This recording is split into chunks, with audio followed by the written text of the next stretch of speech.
Hello everyone, today I'm back with another T.T.M video, so let's get started here. So, the first one took 11 days, and the person signed 202 for me, and that person would be Mr. Ted Albrecht. Here's one. Here's two.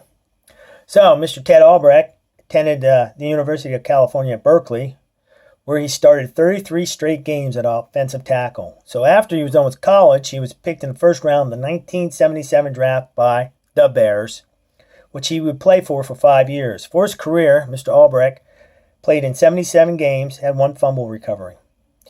In 1976, he was a college football All-American. 1977, he was named to the NFL All-Rookie team. He was a Pro Bowl alternate in 1979. So Mr. Albrecht had to retire at the ripe old age of 28 due to a bad back. And this is Mr. Ted Albrecht. So, in addition to getting 2 cards signed, Mr. Albrecht was kind enough to answer my questions. So he does radio for Nevada football. So he wrote, "Thanks for kind words. Nevada has committed too many turnovers and have not taken the ball away. 12 starters out has been difficult. Thanks again, Ted." That was nice of him. I appreciate that. So moving on, the next one took 17 days, and the person signed 3 of 3 for me, and that person would be Mr. Ed Too Tall Jones. It's 1. It's 2. Here's the third one. So, Mr. Ed Too Tall Jones was a heck of a football player, as you guys know, but he was also an All-American basketball player in high school. In addition to being a good basketball and football player, he also had offers to play Major League Baseball. So after high school, Mr. Jones went to Tennessee State to play basketball, but after playing, I think, a year or 2 of basketball, he went and played football and gave up basketball. He was drafted in the first round of the NFL draft by the Dallas Cowboys. He played for the Dallas Cowboys from 1974 to 1978, then decided to become a professional boxer. For his career as a boxer, he was 6-0 with 5 knockouts. So he had 6 fights, and then he decided, well, I'm going back to football.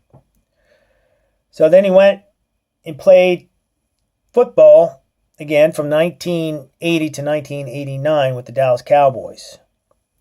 So he ended up playing 15 years for the Dallas Cowboys. For his career, Mr. Jones was a 3-time Pro Bowler, 1981 to 1983, 3-time All-Pro from 1981 to 1983. He was Super Bowl 12 champion, and he was a consensus All-American in 1973 while at Tennessee State.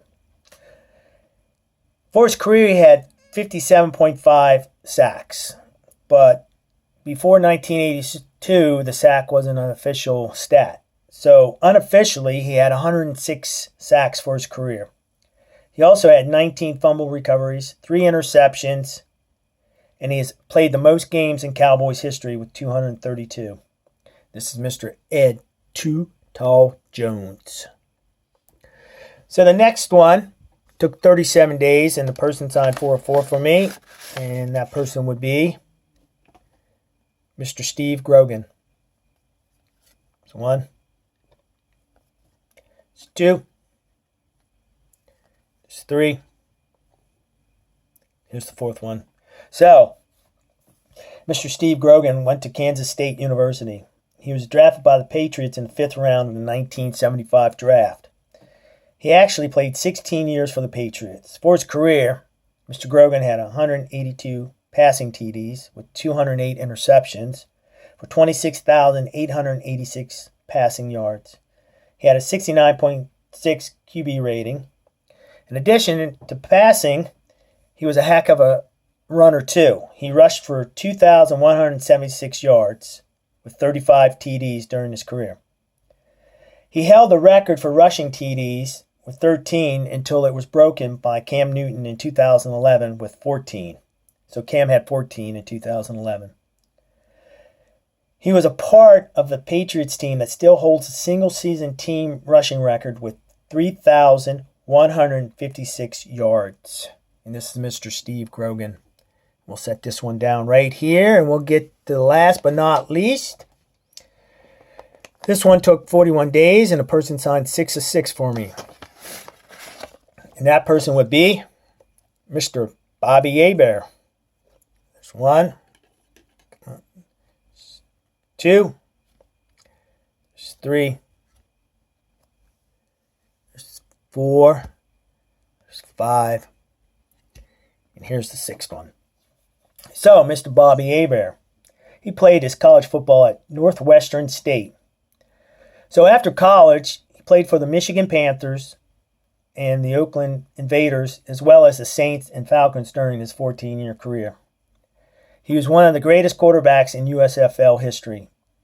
In 3 years in the USFL, Mr. Hebert completed 773 of 1,407 passes for 11,137 yards passing. He's the all-time leader in passing yards in USFL history. He had, for his NFL career, he had 135 TDs, passing TDs, 124 interceptions with 21,683 passing yards, with a 58.9 completion percentage and a 78 passer rating. He was a Pro Bowler in 1993. He was USFL's most outstanding quarterback in 1983. He was the Sporting News USFL Player of the Year in 1983. He was a USFL champion in 1983. He was a USFL Championship Game MVP in 1983. And he was USFL second team all-time. He was on the USFL second team all-time team. So this is Mr. Bobby Hebert. And I don't know how many of you guys remember Mr. Bobby Hebert from the USFL. And he was a good quarterback when he played in USFL. And if you guys remember USFL, there were a lot of great NFL players that played in the USFL. And a lot of great Hall of Famers that played in the USFL. So this is Mr. Bobby Hebert. So I want to thank Mr. Bobby Hebert, Mr. Ed Too Tall Jones, Mr. Ted Albrecht, Mr. Steve Grogan. And I want to thank you guys for watching. Just remember, keep collecting, keep searching for those hidden gems, and keep having fun. Later.